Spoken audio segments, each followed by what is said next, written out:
ببین من خیلی تلاش کردم که ازدواجمون رو یه خورده عقب بندازم، ولی چی کار کنم؟ عقدمونو که تو آسمونا بستن.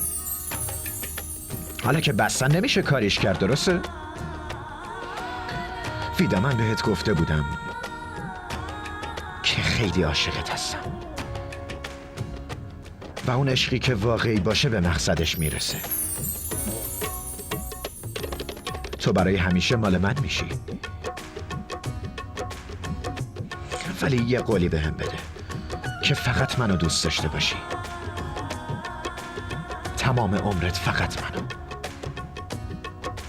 و من تمام غم‌ها و نگرانی و پریشونیاتو به جونم میخرم. این قولو بهم میدی؟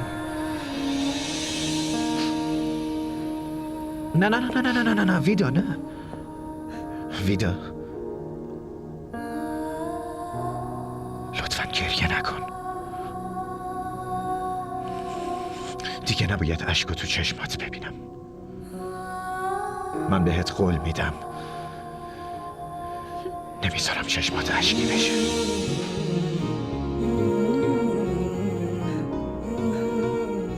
همه چی درست میشه، بهت قول میدم.